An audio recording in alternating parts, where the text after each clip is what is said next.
see. You ready? Good morning. So we're ready to get started here. Kicking off our Sharing the Gospel in Different Settings series, we're privileged to have with us Jeff Allman, Director of Construction for Kingdom Workers, and he's going to talk to us about 3 different programs that he oversees at Kingdom Workers. All right, Jeff.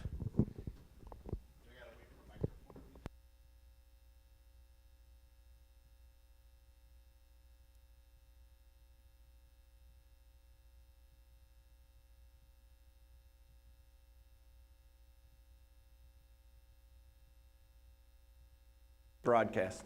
There we go. Get my glasses out of there. Good morning. I'm going to walk around a lot, and I'm going to come see you since you didn't want to move up for me. But I was talking to the lady up front here, and Satan really worked hard for me not to come down today. Yesterday I got kind of ill, and the night before that I was kind of ill, but feeling great now. So everything's good. Last night I decided I'm going to load my presentation on my zip drive because that's what they told me to do. Bring my zip drive down, I'll just plug it in and we'll go to town. Sat at my computer and all these errors kept coming up and saying, hey, you got the wrong fonts, you got the wrong this, you got the wrong that. So I'm in a panic stage now because I don't have my presentation on my zip drive. It's too big a file to email, so I couldn't email it. I had to call the office. They converted the whole presentation to a new format, and I was able to download it. I got up this morning. It's pouring. I could hardly get to my truck up in Appleton. So I'm from Appleton, I'm sorry. He put some hurdles in the way. But we're here. How many people have heard of Kingdom Workers? Oh, that's good news. Like Doctor said, my name's Jeff Allman. I work for our Savior above. I just happen to be stationed at Kingdom Workers right now. What I do for Kingdom Workers, like he said, I'm the Director of Construction. I like to call it the Director of Chaos. When you're in construction, lots of things happen. I kind of equate it to being a kindergarten teacher where you're putting out a lot of fires and doing a lot of maintenance and upkeep. But at the end of the day, something gets built and something looks really nice, hopefully. At Kingdom Workers, like he said, I do run 3 separate ministries. I'll be going through them today. One of them is called Builders for Christ. One of them is DIY Apache. So you'll learn about, has anybody heard of DIY Apache? Okay. Arizona on the Apache Reservation, I'll cover some of that. And then I do a new one called Build Up. Has anybody heard of Build Up? That would mean I'm doing a really crappy job of advertising Build Up. But we'll get better today. I guess the slides are a little bit slow, but we'll walk through them. For my background, I was born and raised in Hortonville, Wisconsin. Found out, so were you? Were you born there? No. Okay. So we stayed there for a little bit. Little bitty town right next to Appleton. Went to high school at Hortonville, went to college in Oshkosh, got my undergraduate degree in social work, got my graduate degree down here in Milwaukee for counseling. I'm certified K through 12 to be a guidance counselor. And then they decided to build power lines for 30 years. And there were many days I'm thinking, what am I doing? Making a great living, great wage, everything was awesome. And then I got super frustrated with the company I was working for, and I said, I'm done. And my wife said, God's taught you too much in this industry. You need to do something different to support the employees that you're working with. So I started my own construction company. I went from 2 guys in a truck knocking on doors looking for power line business to about 160 employees, and we sold that in 4 years. Now what? So now I got this educational background. I had an employment contract. I ended up working for the people we sold it to for 10 more years, and then I said, that's enough. It's time to serve the Lord. So the reason I tell you all that background history is I really, really strongly believe God is working on us all the time. In my educational system, all my frustrations through construction, God put me in a position with Kingdom Workers to say, hey, we got a construction ministry here that we can go out and we can reach people. We can teach construction, we can do construction, but we can also share the gospel. Now, I wouldn't say that I'm in the top 10 list of a biblical scholar. I would say I'm probably in the bottom 10%. But what I've done throughout my lifetime, I've been born and raised Catholic. Wells like to pick on Catholics a little bit, but for what it's worth, good Christian background. What I would say is the Wells have the most tremendous educational system that I've seen.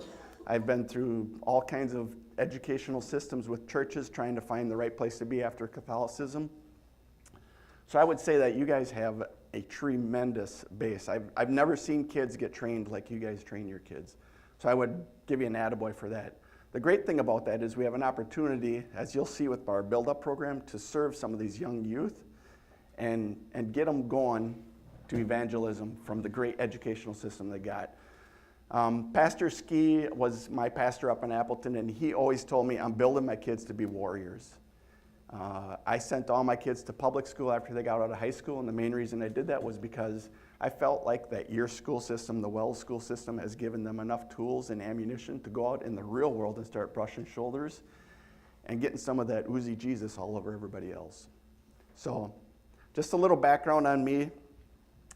Anybody got any questions about any of that? All the power lines around the bypasses around here, the company that I own built them. So all those big ugly steel poles. I'll walk through this real slowly. If you have any questions at all throughout the whole presentation, please stop me. I think that's about it. So Kingdom Workers is located in Pewaukee. I might get the cities mixed up, but Waukesha.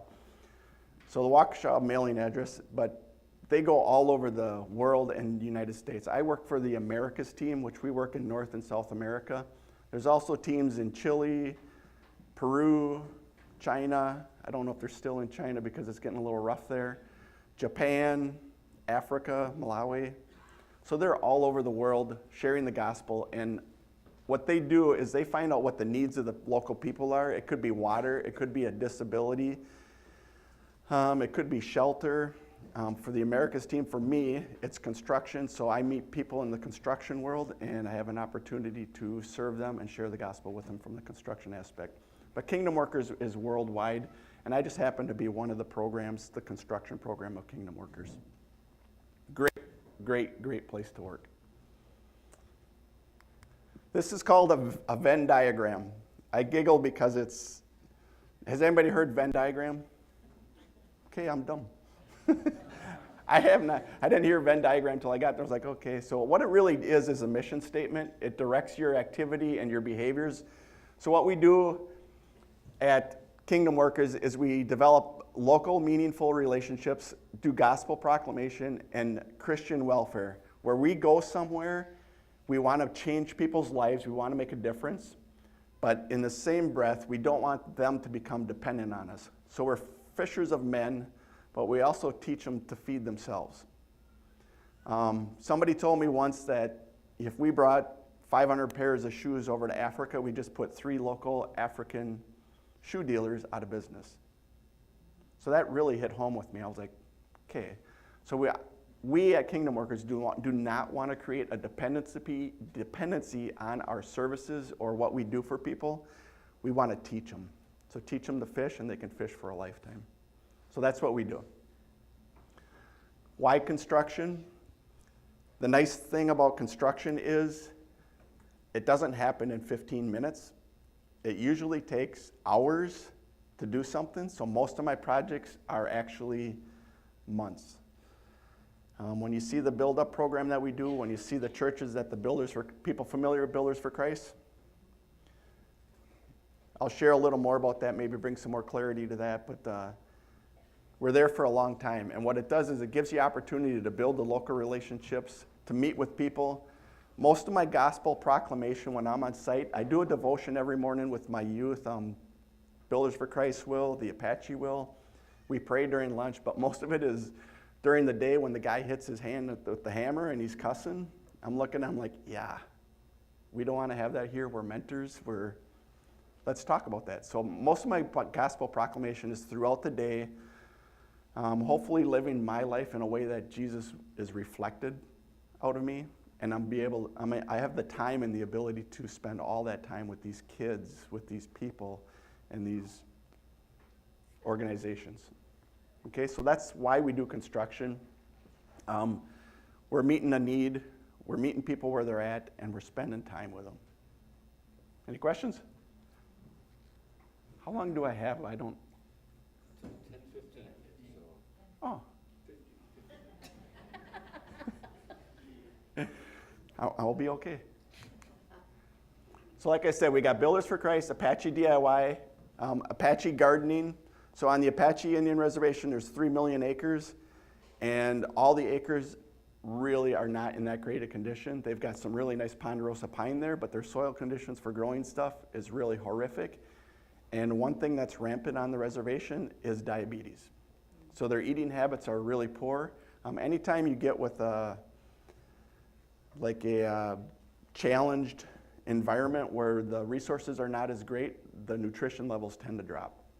So we try to teach them how to garden. I'll show you more about that later. And then build up. I'm just going to save that all for the end, okay? Because nobody's heard of it, which hopefully after today we've got some more recruits.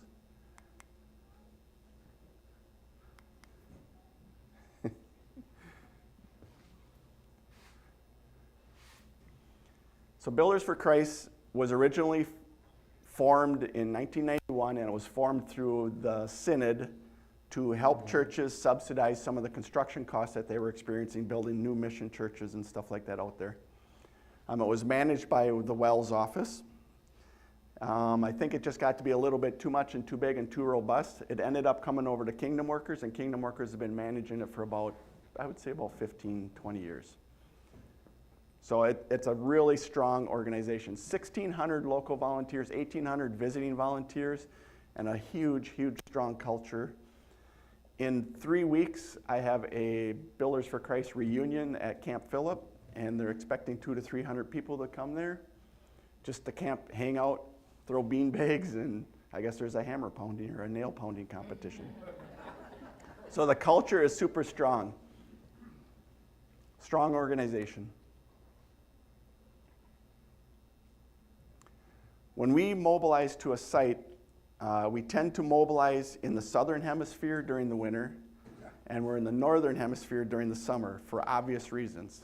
Nobody wants to be on the roof in January in Wisconsin. The other reason is we mobilize, Kingdom Workers owns 3 full-blown tool trailers that could build a complete church, and then we own 5 RVs, and we'll park RVs. We'll put 2 or 3 on one site or 2 or 3 on another site. We usually do 2 churches in the winter, 2 churches in the summer. They run all the facilities. So there's temporary septic, temporary electric, everything's temporary campground setup. And then they'll have another 8 or 9 RVs that people that own their own RVs come and join them. So you have a campground of 10 to 12, 13 RVs parked on site, living on temporary campground facilities. What's awesome about this is it creates a really nice community. The job site is super safe, and then when all these off-time deliveries come, we're there to unload them for the contractor. So don't feel like if you don't have an RV, you can't go help Builders for Christ. All you got to do is sign up on our website, and our project managers, when they're assigned the job, they'll get your name, and they'll slot you into the correct accommodations. And there are a lot of people when we go to like North Carolina or Arizona, wherever we go, there are a lot of members that will house some of our people. So don't feel like you've got to have an RV, and don't feel like you've got to be retired. You can go I've gone for 2 days, stayed for 2 days. Arizona, I plan on going down there this winter for 1 week. You can go down there for 1 week. Don't think you've got to have skill sets where I'm not a roofer, I'm not a framer, I'm not a drywaller. We're going to teach you. We've got enough people there that they know what they're doing and they know where to plug people in. And it's really cool to learn new skills. I love watching people grab impact drivers or miter saws for the first time. They just kind of get lit up in a good way. So I just described a little bit about who can volunteer. This couple here is from La Crosse, Wisconsin. There are people from all over the Midwest. I have people from all over the United States that volunteer and come to Builders for Christ. So what they do is they check our website, and I list the opportunities to serve. This fall we're going to be in Peridot, Arizona, and then this winter we're going to be in Peridot, Arizona. There's a couple projects on the reservation. And then next spring, coming up here, we've got 2 or 3 churches to build up in the Wisconsin, Minnesota area. So they'll check the website, they'll sign up, and they actually plan their vacations around our activities. Has anybody been misconstrued about what Builders for Christ did and was? It seems like when churches call me, they're really kind of set back, like, you're going to bring campers? So when you talk to people, I hope you have a really good understanding when I'm done with this about what we do. We do save a ton of money, but we're not going to subsidize the full cost of the building. So when we come, the main goal is not necessarily to save you a ton of money. It's a subsidy of what we do, but we build really nice fellowship. We work Tuesdays through Saturdays, and the simple reason we do that is Saturdays is the day that the local congregation can bring all their people and come and help us. We're working in Richland Center right now, and I believe that the last Sunday or Saturday that we worked there, there's 23 local people working with us. Yes, sir. Out of all the requests you get for building projects, how many are you able to accomplish? So that's a complicated question. Right now I have 22 churches on my list for next spring, which is a lot. Normally it's about 10 or 15. Of the 22, maybe half of them will be disqualified for the simple fact that they can't house 10 or 15 RVs on site just because of jurisdictional challenges. So that's one of our biggest challenges is getting RVs on site. And when you come to the city of Milwaukee, nope. So the bigger the city tends to be less availability to get that done. The other thing is we've got a 16-point checklist that we send the churches almost a year in advance, and we ask them, where are you on this checklist? Do you have your permits? Do you have your site? Do you have the funding? Have you talked to CEF? So we try to help manage them to get them to a point where, like, all right, let's put a shovel in the ground. So a lot of that dictates who's going to be ready. And then some of them just, we're in the south in the winter and we're in the north in the summer, and some are like, well, we need this building now. So some of that tends to wash. So we usually end up with 2 or 3 candidates, sometimes 4 or 5. And then it just boils down to, are you a mission church? Or are you supporting children? Lately, we've been doing a lot of church additions. I mean, everybody knows the cost of building materials has gone crazy, so projects have kind of slid. Well, I told you I got 22 on my list for next year. That's what's going on. They're all sliding. So, and now interest rates are up, so we'll see how that impacts the kingdom. I thought you also have like emergency projects that you respond to. Can you say something So about that? Christian Aid and Relief is typically your emergency response, but we have responded with Christian Aid and Relief. The hard part is when you've got a disaster, it's not really accommodating for bringing RVs down there. It's a disaster. So a lot of our folks don't necessarily have a place to live. But we have Panama City got hit with the hurricane. We were down in Panama City fixing a church down there. We've been to several hurricane responses. Mm-hmm. I talk to Christian Aid and Relief. I say, hey, you need any help? So that tends to be the practice here with disasters. Yes, sir.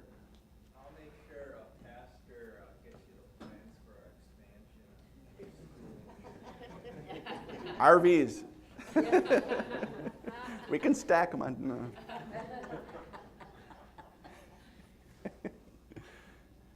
Awesome.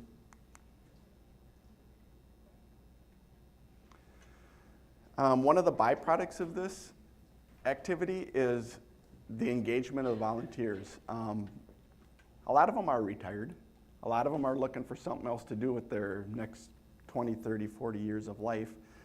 So it's a really nice opportunity. This gentleman's Paul Lebrun. He's from near Saginaw, Michigan. I hope they're not recording this. I might have got it wrong.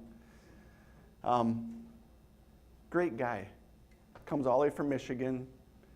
Studying the blueprints, was not necessarily an architect or an engineer, but we had another gentleman, Mark Pamprin. Anybody know Mark Pamprin? Near the Hartford area. He's a farmer. He was one of my lead project managers. Learned as an assistant, learned to read the prints, and now he runs projects. So it's a great way to get these guys onto like a second career or second opportunity. It's easier if you're retired to be a lead, but it is not a necessity to help. They're raising, I believe that structure on the right is down in Hutto, Texas. So they build the whole church. It's really something to see. It might take more hands to do something. We require certain things to be supplied, like lifts, cranes, and stuff like that. But during construction process or certification processes, you can't necessarily run any cranes over 10 tons and stuff like that. So there's limitations with what we can and cannot do. We try to stay off roofs that are, if you understand roof pitches, 6'12". For every 12 inches you go this way, you go up 6. The higher the number, the steeper it is. We stay off anything higher than 6'12". It's just, I've worked on 8'12", it's kind of steep. So there are some limitations to what we do, but most of the time, we can build darn near the whole church. We don't do electrical, plumbing, HVAC, or concrete. However, we are doing concrete on the reservation. Different permitting process here, like no permitting. So that's a byproduct. I was just wondering, do you ever get connected with any of the kids in high school that do industrial arts? Or is that too hard? That's my last program, Oh, I'm build up. kidding. And that was a huge need that Kingdom Workers saw. Hey, we're missing the youth. So you'll see that at the end, build up program is all about youth. Okay. So again, byproduct. I think this is Lubbock, Texas on the left side. Looks like 2 of my project managers. The guy on the far right just passed away last year. Awesome, awesome, awesome servant's heart. Great speaker, was a great advocate for Builders for Christ. Went all over the U.S. and talked, but awesome dude. And the other one on the right, I took a small group of guys from Appleton, Wisconsin. It looks like a weight building team, doesn't it? 2 big dudes. It was kind of nice to hang out with them. But we worked in Hutto, Texas. We put a material called Ipe siding. Anybody heard of Ipe? They call it, it's like a stone wood. It's really, really, really, really hard. And it's hard to work with. So we went down there and we installed all the Ipe siding. It's really beautiful. So if you see like this little patch of wood on these fancy commercial buildings, it's probably Ipe. But it's very expensive, like $20 a board foot. So the owner of that church, Pastor Ski, had a connection with the Ipe dealer, so he got it for a lot less. So that's why he ended up putting Ipe on his church. The left picture, the guy in the red hat, and I'm in the middle, and those 2 guys on my right, or left and right, are my sons. So it's a great way to get the youth engaged too.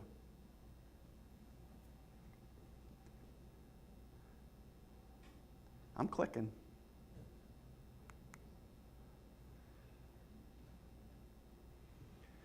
The one on the right, the church building, we did not build that. We put all the interior walls on the school on the right. And the main reason was because it was concrete exterior walls. They stood them all up with a big crane, and then they put the roof on. It was all concrete floor, concrete roof. And then, I'm going to say 22 classrooms interior, all steel studded. We steel studded all that out, hung drywall. So we identify what we can handle, what we can't handle. We work with general contractors, subcontractors. 9 times out of 10, the general contractors and subcontractors see what we can do, and they're like, hey, you want to do this? Hey, you want to do that? So they end up bringing us on board to do a little bit more than what we anticipated. Fayetteville, North Carolina, that was 2 years ago. They built the entire structure, minus the electrical, plumbing, and HVAC, and concrete. So that's a brand new church and fellowship space. Nice buildings. This is down in Richland Center. The lady in the white hat is my direct report right now. So I told her she had to come down to work. So she came down, and she was actually really good at, she knew how to run the air nailers and all the tools, and I didn't have to help her with anything. So it was really nice. They're putting up a pole building. It was a storage shed and a outdoor worship area. It's a smaller church. And then we did a ton of work inside the school and church, updating all the facilities. So we moved some bathrooms, and We did do some concrete work, but we don't really advertise it. So really, they're working in Richland Center right now today.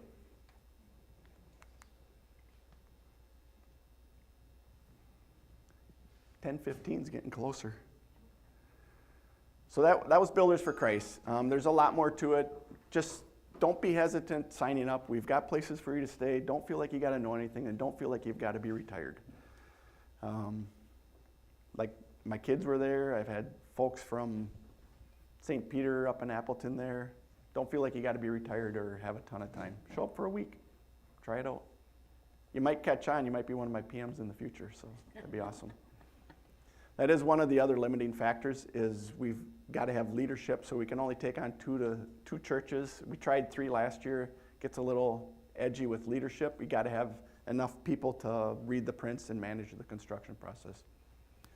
So Apache DIY, like I said earlier, this is down in White River, Arizona. The Apache Reservation is about 3.5 hours northwest of Phoenix. You literally get in your car and you drive right up into the Rockies. So it's at about 6,000 feet elevation. Temperature's a little bit lower, so don't think it's going to be scorching hot there. It's kind of like here. What we do there is the gentleman on the right is one of my helpers. We go there and we empower the Apaches to help each other. And the gentleman on the right is a plumber for the government there. And he's teaching kids there and other people how to fix their houses. Has anybody been to the reservation in Arizona? So what would you say? What? The reservation. Well, the housing is, for general people, is not good at all. It's horrific. Our churches and schools are very much in need of many things. Yep. I think my micro, oh, there it is. So the very first time when I started for Kingdom Workers, they said, go down to Arizona, check things out. And I got there and I spent a week there. And before I left, they said, what do you think? And I'm kind of blunt like Dr. Phil. I just said, it's hopeless. It's horrible. But you got to do something. There's people here. There's Tommy's. There's people we love, people that are serving. There's 6 or 7 churches on the Apache Indian Reservation. There's a school there that's gone from 70 students 3 years ago to 150. We got to do something. So what we do is we capture, there's probably 10 or 15 local volunteers that we empower. We get them organized, and there's an organizer right there on site that's an Apache lady. We teach them how to fix their houses. We teach them how to fix drywall. We teach them how to put a light socket in. We teach them how to fix plumbing. There's lots of issues with water pressure on the reservation, where water pressure goes from 40 pounds to all of a sudden 200, and then all your pipes blow out in your house. And what the government there does, now it's a socialistic government, so it's run by the Apaches, but the money never ends up where it's supposed to be. And they do not repair anything in the home. So you can get water back to your house, but they don't know how to fix their pipes, so they don't get water. So they live their lives without water. They live their lives without heat. A lot of them burn wood. I would say over half burn wood. Some of them are fixing drywall and the roof's still leaking. So it's just a place where there is a ton of work and there's souls there. Diabetes is rampant. Alcoholism's rampant. Hope is not at a high level, so there's a huge need there for a DIY. This was such a successful program. We've been doing it I don't know how many years, but their local government is trying to model our lead. So they're trying to create their own DIY. They're only doing a one-day event where they're trying to teach them plumbing, electrical, and they're trying to do it all in one day, and we're like, no. So we try to do something twice a month, and we spend the whole day with them at a site. So if your plumbing's bad, we'll come over to your house and we'll fix your plumbing, and you just got to have 20 other people with us watching us how we do this. And we teach everybody how to fix their own plumbing. Hopefully they can help other people.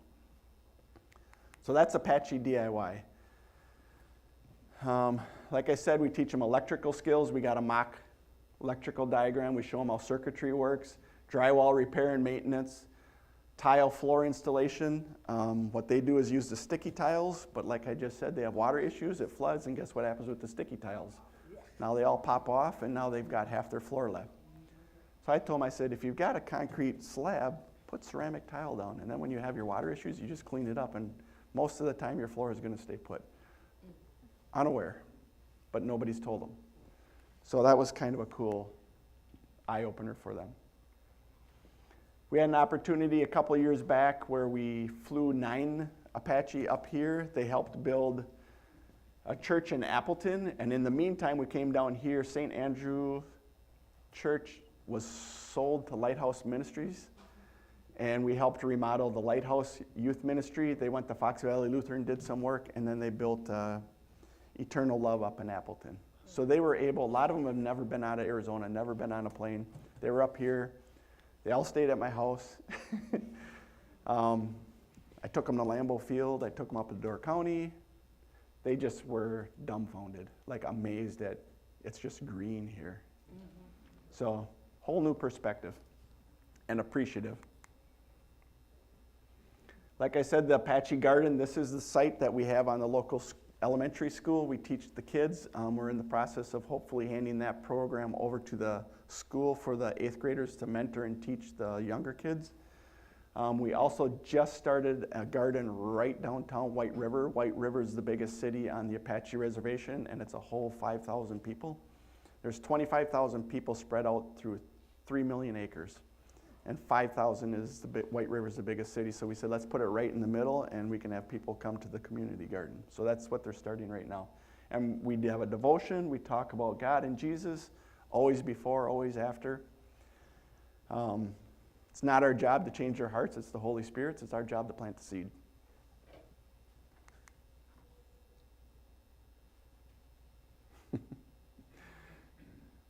It's fun watching the kids harvest, too. Build up. Kingdom Workers identified a gap in our construction ministry, and it was youth. And this is targeted at mentoring teens, mostly in urban settings. I spend 2 days a week, probably 10 blocks away from here at Kingdom Prep. So I come down here twice a week, and it's a great relationship. That's the principal to Kingdom Prep on the right, Kevin Fesserling. Everybody know Kevin Fesserling? I tell you, that dude is awesome.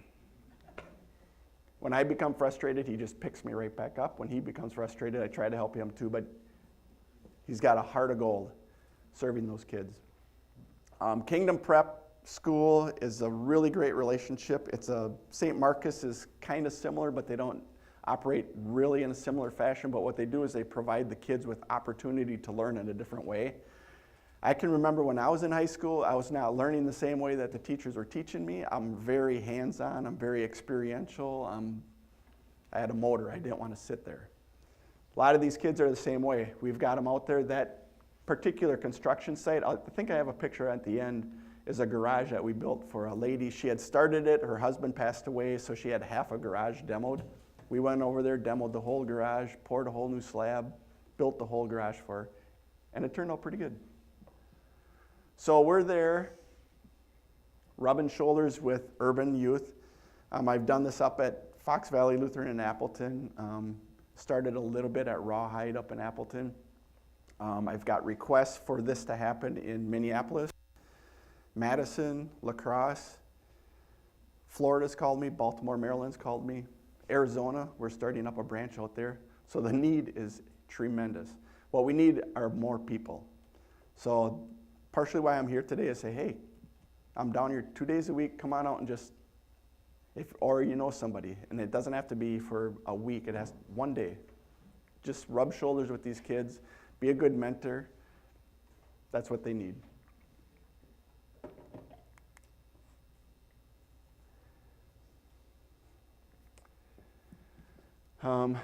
Probably first time they've ever seen blueprints. Probably the first time he's ever carried lumber. What I've noticed is I say, hey, I need this cut at 2 feet 6 inches. No clue. Can't read a tape measure, don't know how to hold a hammer. Some do, but I would say the vast majority, not even a clue, because nobody's ever showed them. So I'm teaching them how to hold a hammer, I'm teaching them how to read a tape measure, I teach them how to use a square, I teach them how to use an impact driver. I do have some limitations with what kind of tools I can teach certain age. So compound miter saws, anytime you have moving blades or sawzalls or stuff like that, you got to be a little bit careful. If they're a volunteer, I got a little more leeway, so they all have volunteer shirts on. So there are some limitations, but we work through that, and we get them exposed to things that they never, ever would have. And a lot of them are at home now saying, Mom, I can fix that. Mom, we can do this, or they're doing stuff. We've had 2 kids go on to construction careers. One's putting in windows at WeatherTight, and the other one's building with his dad. So there's 2 souls.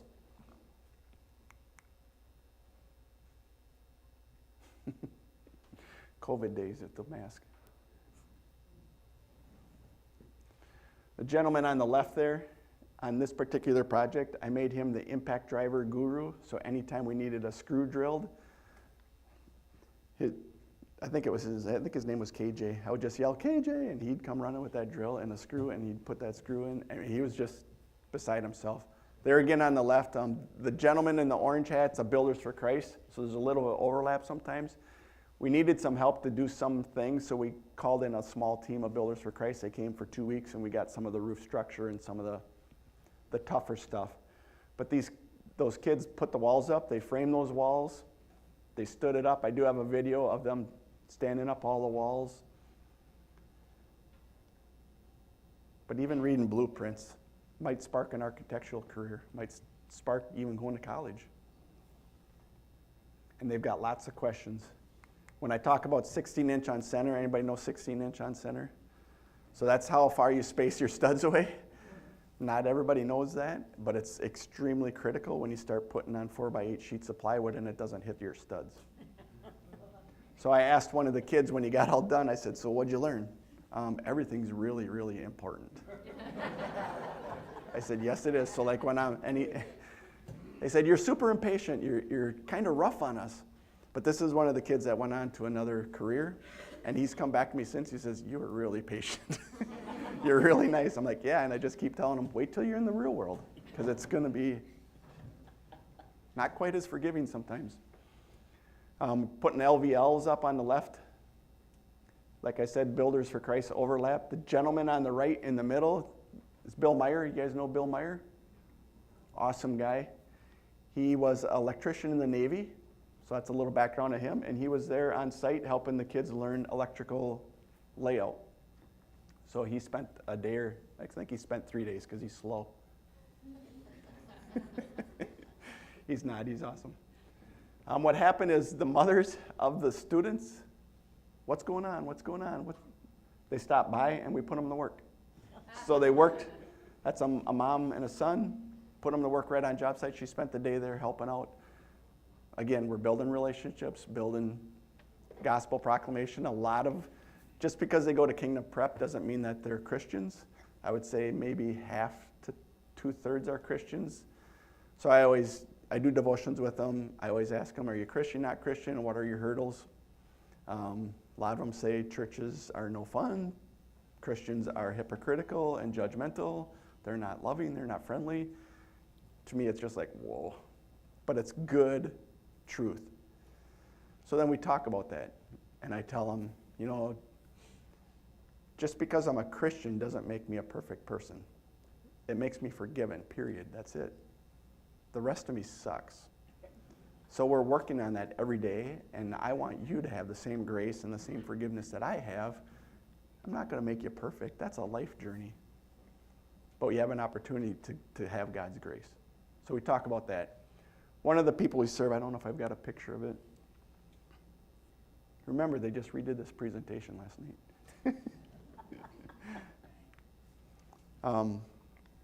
It's a Hindu lady. Rajni's her name. And she initially was a little hesitant about our faith and Christianity. I always invited her to our devotionals, and she always sat in the back and listened. And this went on for 2 months, and by the end, she was yelling at the kids, share your faith, talk about your Christianity, and then she would sit for lunch and pray with us. So it's an inroad. The hurdle for her was, why would God allow my husband, she's a widow, Why would God take my husband from me? Okay, those are all tough things in life, right? So we're having those conversations with her. There's the guys putting up the walls of the garage. There's the finished product. Towards the end, it just got kind of nitpicky where we didn't need large crews when you're hanging siding. So I think we were just doing some trim work, but it's a pretty nice looking garage.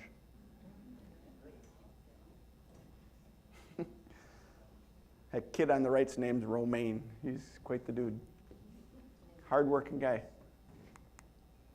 The other thing I found out about working with the youth is I found out a lot about myself. There are some things that I think and see and do that aren't necessarily good, so you learn a lot about yourself. Teenagers are tough to work with, so you gotta be super patient. Doesn't matter what color they are, teenagers are tough. So we're also teaching them work ethics. Are you guys teenagers? They're not teenagers. The crew on the left, we built that shed. The gentleman on the right, his name's Tommy. He's a handicapped, mentally challenged guy. He needed a shed. And if I could model his enthusiasm the day we showed up with his shed and assembled it on his job site, I mean, he could not stop smiling. He can't talk very well, so it's a lot of grunts and groans, but it was a lot of happy grunts and groans on that day. Super excited. Those kids rode up with me all the way up to Appleton because that's where I found that gentleman that needed that. We built down in Milwaukee, we built it down at Kingdom Prep, brought it up site, assembled it, and it's got a new shed. That's the other nice thing is, you got Kingdom Prep right here in this predominantly white neighborhood, right? It's a nice outreach tool where it takes some of the stereotypes and the fears away from the community saying, hey, these kids are cool, these kids are all right, they're helping each other. So it builds a little bridge for that kind of activity. We formed a relationship with Zachariah Acres. Anybody know Zachariah Acres? Out in Oconomowoc, it's 75 acres of heaven. Lakes, trees, wildlife, huge, huge, huge garden. They grow produce and they resell it, and it's a ministry that serves handicapped individuals, wheelchair-bound, paraplegics. They can garden. All the garden beds are wheelchair accessible. So what I did is I took the guys out there and we're building new garden beds for the kids that come in their wheelchairs, and they can get on boats, they can get to the gardens. There's a tree house that's accessible from a wheelchair. So it's all geared towards serving wheelchair handicapped, mentally challenged youth. What they found is that a lot of when you've got kids like that, you get a little ostracized. It's tougher to go into restaurants when you've got a paraplegic, and it's tougher when you've got a mentally challenged. It's just different. So they found that some of the single-parent families had those struggles, so they're building community amongst those people. That's Rajni's porch right in the middle, the Hindu lady that we helped. Her porch was leaking into her garage, so we rebuilt that and put a new membrane on it, put a whole new railing. The kid on the right is Nate, never ran an impact drill before, but he's into it. I smile because he's so quiet. The other kids kind of, in a fun way, pick on him a little bit, but he really goes to town. He really grabs onto those tools and goes. And I push all the kids to start praying and start talking about Jesus during the day and live in a good way. I ban rotten music during the day, so we listen to good, constructive music.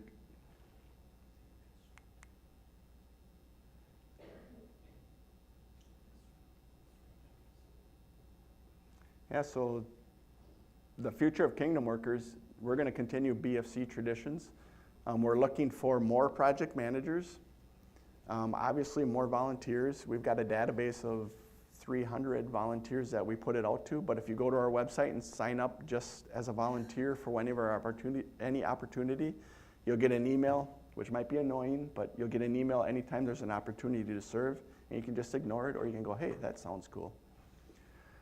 So as long as we can continue with good project management and good volunteers, we're going to continue that program the same way it's continuing right now. We're going to grow all the stuff we're doing. We've got plans to expand the DIY program amongst the reservation.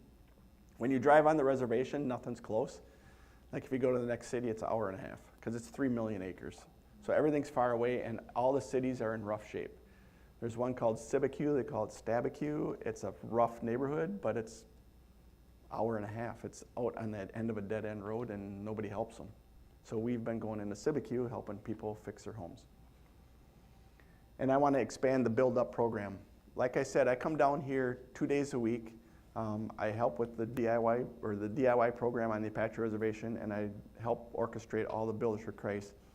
And like I told you before, they want it in Minneapolis, they want it all over the US, but what I would love is somebody to take over what I'm doing 2 days a week here in Wauwatosa and work with those kids. And it doesn't have to be 2 days a week.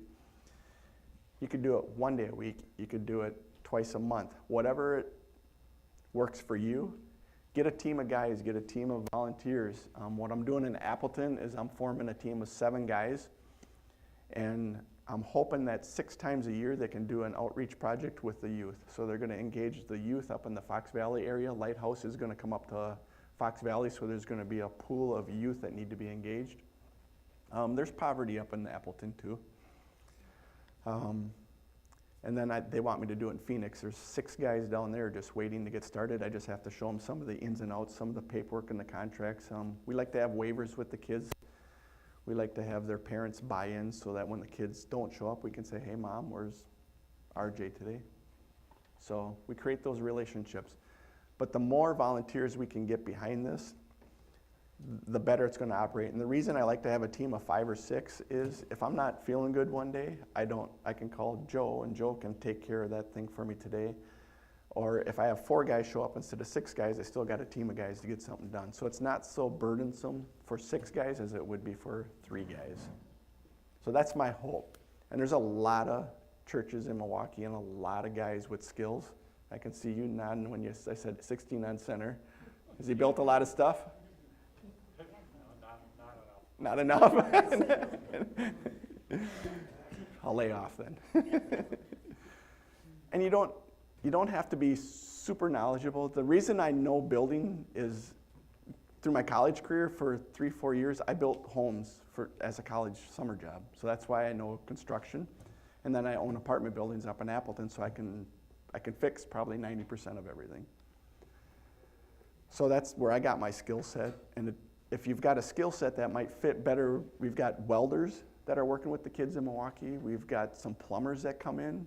Electricians come in. So anybody with a skill set, I think the trades is just ripe for these kids to get out there and make a really nice living. But they got to be exposed and introduced to it and taught and patient. If you send them out in the real world the way they are, they'll fail. And I don't know that they've got the hope or wherewithal to keep getting back up because it's just not a friendly place to fail. And they might just give up and say, nope, I'm not doing that anymore. So if we can kind of gently get them into where they need to be, it's a huge blessing. And we get to share the gospel. Is the build-up program year-round at Kingdom Prep or only during the school year? Year-round. So what I've done at Kingdom Prep is they had summer school, so I took a whole set of kids during summer school. I think I had 8 kids, and I had help. So I had another guy or another 2 guys. I, on the average, can handle 3, maybe 4 kids. That's just about, if you can handle more than that, awesome. I have an educational background in K through 12. I should be able to handle more than that, but that's all I can handle. So when I do like 6 to 8 kids, I get more help. But I do that in the summertime where they got summer school, so I engage those kids. They're out of summer school right now, so I had like a 5-week window. I got creative, and I got 8 more kids to commit to me 2 days a week to build. And there's a lot of stuff behind the scenes that I could discuss with you if you wanted, but I don't want to get recorded doing that. So I engaged those kids. When semester starts, they got a thing at Kingdom Prep called KP Builds. So Kingdom Prep Builds. They have all the new incoming freshmen and sophomores come to the school, and they work on their school. So in next week starts that, and I've got 2 weeks of KP Builds, and I'll engage those kids. And then the semester starts, and I'll go to that school the first semester, and they've got another thing called Nehemiah Hour. And they do Nehemiah Hour every day, and they teach the kids, what are you going to do for society? What are you going to do out in the real world? How are you going to impact the kingdom? That's Nehemiah Hour. Because if you know Nehemiah, you had to ask the king, can I go build this, right? So that's what they're doing for Nehemiah Hour. And I asked them, can I make Nehemiah Hour Nehemiah Day? So I've got like 5 or 6 kids that will make Nehemiah Day, and we'll go out and do some of the projects that you're seeing. What are the projects that they do to improve the school itself? They paint. They put up new, so they had chalkboards, they'll put up whiteboards. The lunch facility, they had there's state laws, they had to put up some walls to keep the kids from going and getting all their apples and oranges. So they had to do some certain things like that, but he's got 2 weeks steady of 40 kids busy, painting, scrubbing floors. They just redid their gym floor, so they're polishing that. There's just all kinds of, so the build-up kids built a podium and a altar for the graduation ceremony. A couple other guys built the altar. We sanded and finished it, but there's a ton of work at that school. Do you know which school it is? It's an old Catholic school, I think. Right on Wauwatosa. And they're on the backside. But I don't know, I give Kevin Festerling a ton of credit. That is quite a chore. I think they're at 150 students now, 140. So they did, the first year was freshmen, second year was freshman, sophomore, third year freshman, sophomore, juniors, and this is their first year with seniors. Actually, this is their second year. They just had their first senior class graduate. And they call them the founders. So they founded the school. They talk about the rules and regulations in school. One of the experiences I had, and I share it with a lot of people, is I was on the job site when we were putting that garage up, and we had 15 kids there and 8 adults, and we're working, and one kid was being super disruptive. So there I am thinking, man, I really want to boot this kid off this project because he's being a pain in the rear. But I didn't want to, right? So I just told Kevin, principal, how can we do this? So he just went up to him and said, hey, either you're going to work or you're going to get the heck off the site. Because everything was, not my ding, not my job, not this. So kid walked, right? So he's like, okay, I'm out of here. Broke my heart. But what we did is we shut the whole job site down. And we challenged the kids. We said, you know what, you guys call yourself brothers, right? You're all brothers. We just lost one. He's gone. And you know where he's going to end up? He's going to end up in the streets, and he's going to end up where we don't want him to be. What are we going to do? So we talked about what we're going to do and how we're going to reel him back in. And the kids picked up their phone, and they called that kid. And they talked him through it. It was like 3 hours later, the kid showed back up, and he was productive. But those are the opportunities we have on site. When you got those kids captured and you can have those conversations with them, most of them are going to listen. Most of them know what the right and wrong things are. But it was really cool to watch. Putting it back on the kids and teaching them how you can be accountable and helpful. And that happens all the time with different scenarios we build up. Look at that. If you'd have told me I had to talk that long, I'd have said, no way.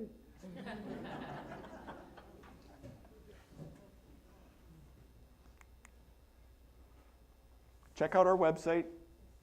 I've got a couple cards up here that are like fill in the blanks. If you have interest or you know anybody interested, what I'd like you to do is at least fill that out so that I have your contact information. If I see you filling it out, I don't know if there's a spot on there.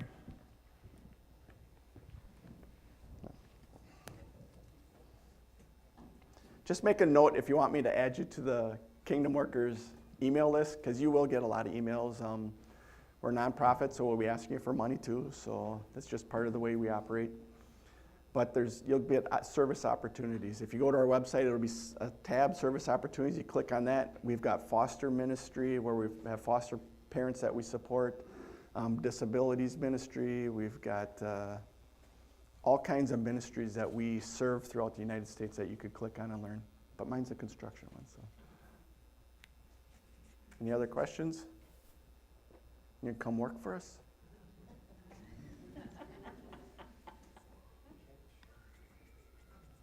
I was interested in that, going back to Arizona, you said Have you seen any improvement Oh, yeah. over with Yeah. the housing? They don't live in McCaps anymore, do they? So I'll try to make it really quick. In Arizona, and if you're a socialist, so be it. I'm not a socialist. If you want to see socialism at its finest, go to Arizona on the Apache Indian Reservation. It's where the government runs the program. The money never ends up where it's supposed to be, but all the government officials are riding around in brand new cars. And the government buildings are all beautiful, shiny, new buildings. But the houses are horrific. And what they do is they do build new houses, but you're on a list. So if you're here on the list, or if you know somebody, right, you can get that new house. But guess what happens to your old house? Somebody else gets that's living in a worse situation. The houses just get worse and worse and worse and worse and worse. So there is some good living facilities, but it's not always a great way to, there's not much ownership. There is very little ownership in the buildings, so they don't maintain them. If I had a house that was given to me and I'm waiting for that next shiny house over there, how much am I gonna stick in this house before I get into that house? So that's how it operates there.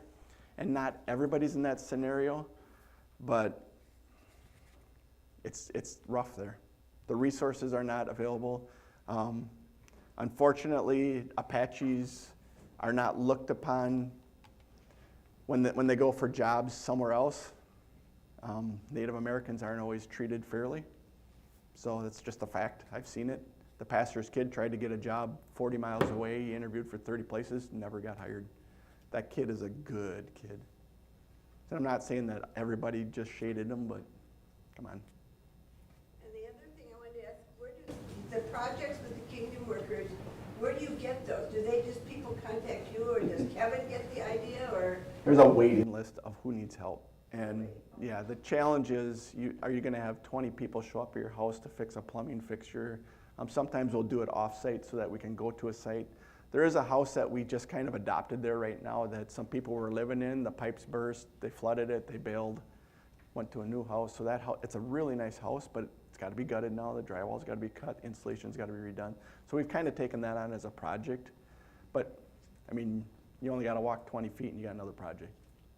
There's a ton of work. You could drive around there for a year with a truck to haul abandoned cars. It's heartbreaking. But there's souls there. I mean, what's awesome for me is when I go there and I sit in their church and all these dark, black-haired kids are sitting there worshiping the Lord. It's really cool. I'm the only white guy there. They don't like white people that much, but we're doing better. We kind of stuck them there.